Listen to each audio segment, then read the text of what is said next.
This live edition of the Ridley Report is brought to you by Freaking.com. Well, now I'm standing here with Chris from Concord, New Hampshire. Just outside of Concord. And you have just had a chance to visit the jailed dissident Russell Canning. I did. In western New Hampshire. And, of course, technically he's not jailed for being a dissident. It's for a child support controversy that the state, or a conflict that the state has with him. But you're one of the first people to be able to get in and see him and talk to him, I guess, today. And that's mostly because he was in segregation until yesterday. He just got out of segregation today.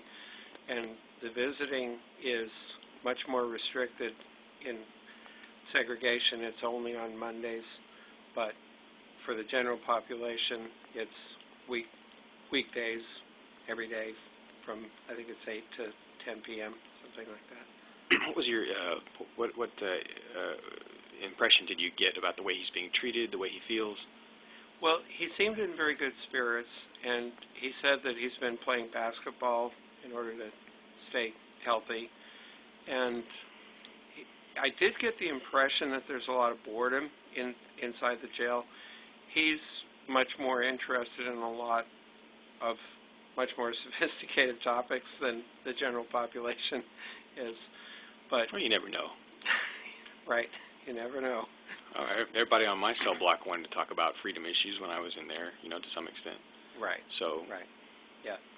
Now, this is in the new jail, the new Cheshire County jail, that everybody apparently just got arrested because they wanted to go and visit the jail. But anyway, it's a much more open facility than other jails that I visited. When you walk in, there's a big open foyer and a desk with a person who's sitting at the desk to meet you, sort of like a receptionist. And they're not behind glass. There's no bulletproof glass there, and they take your name and information, and then they send you over to one of the little visitor rooms, and you're actually watching the person that you're talking to through a video camera and on a video screen. Well, you said you had an interesting experience there at that front desk. Tell me a little bit about that. Oh yes, I was asked for my ID. And I said, what for? And he said, well, need something with your name on it. And so instead of producing my ID, I pulled out a brochure that has my name on it. And he said, that'll work. And I said, that's fine. I guess you could have pulled out this to... the Constitution. That doesn't have your name on it. No, not this one. I could write my name in it. Well, did you have any impression of what was the demeanor of the guards like, you know, after all these arrests at that jail that happened last week? They arrested 12 liberty activists for being on jail property. I didn't get any impression from the guards about that. The guards, I will say, are also happy to be in the new jail because everything's new and most things haven't broken yet, although Russell did indicate that they have to buy headphones if they want to listen to television, which is sort of a good thing because it's quiet in the jail. There's no blaring television sets. And if you want to listen to the audio, then you have to buy headsets. And he said that he just watched basketball, and so he didn't care whether he had any audio or not. But he said that already a lot of the headsets have been broken. Did you get in? Was he denied a shower for the first couple weeks he was in there? I don't know. You check with somebody else. Okay, and you didn't know. You said you didn't get any information as to whether he's getting mail. No, I didn't ask about that. Yeah. All right. I did ask if the conversation is recorded. I said, what are the chances that the conversation is recorded? He said 100%.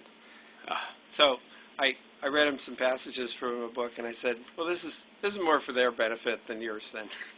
Oh, so what did you read? It's a book about prisons and how they're really not helping the situation. They're really making it worse. It seems to me the impression I get when I look around, you know, at the different bureaucrats that we interact with is we've made more progress probably with jail people than anyone else. I mean, we get more sympathy from guards and prison personnel than any other, or jail personnel than any other segment of bureaucratic society, I think. Yeah, and that's because of the contact. They say that we're real people and that we are actually have real ideas that really work. Right. Well, any other thoughts on Russell's situation or the jail out there? No, I would encourage people to go and visit, though, and you don't have to be on a list or anything. All you have to do is just show up and bring in a business card or something that has your name on it, and they'll set you up for a half an hour. And what you might want to do is say, I'd like to extend the time if there's nobody else waiting, because it's not limited to half an hour if there's nobody else waiting to use the visiting rooms. Did you need to ask that at the beginning? Or that's what it says on the sheet of paper, and so it doesn't hurt to do that, because otherwise they might just cut it off at 30 minutes. Okay. And the other thing to bear in mind is that when you walk into the visitor room, they don't make this clear to you. You have to immediately pick up the phone, because otherwise you're going to sit there waiting for a long time for anything to happen, and nothing is ever going to happen until you pick up the phone. Okay. All right. Good tips, a little how-to. I wish that we didn't have to give across, but there's one point I do want to get across, and that is that this edition of the Ridley Report is brought to you by freekeene.com. They're the folks who are working to free the beautiful little city of Keene, New Hampshire from the clutches of the government. freekeene.com.